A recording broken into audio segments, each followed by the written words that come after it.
Thank you, Tom, for the introduction.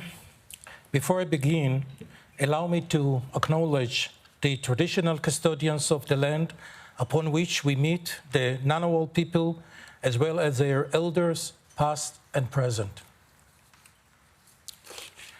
3 weeks ago, my wife and I were in Israel celebrating the high holidays with our children and grandchildren. On Thursday, October 5th, I drove down from Tel Aviv to Kibbutz Be'eri, where a memorial to the Anzac is located nearby.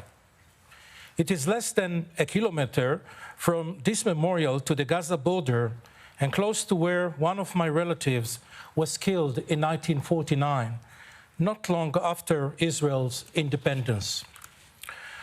This last visit to Be'eri will be imprinted in my memory forever. It was the last memory of my country as it was. Driving back home on Thursday afternoon along the boundary with Gaza, I passed the small kibbutzim on the way that are typical of southern Israel. Places that, under normal circumstances, most people in the world would never heard about. As I drove past these places, I could not know that in little more than a day's time, Israel would be at war. I could not know that 2 of my relatives would be among the victims on the next Shabbat morning. I could not know, nor could I ever imagine, the horrors that were in store for these places, which would change our people and our country forever.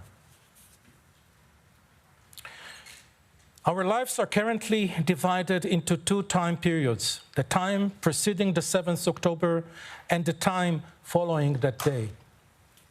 Israel is brimming with shock, pain and horror in the wake of the outrageous massacre perpetrated by Hamas on innocent civilians on the Shabbat morning, which was also a religious holiday. As I stand here, it is difficult for me to recount the shocking details of this terrorist onslaught, but we cannot look away. We must face the absolute evil to understand why Israel is determined to defeat this murder machine. Beginning at 6:30 on Saturday morning, over 1,500 terrorists broke into homes and gunned down whole families while they slept. They fired rocket-propelled grenades into bedrooms.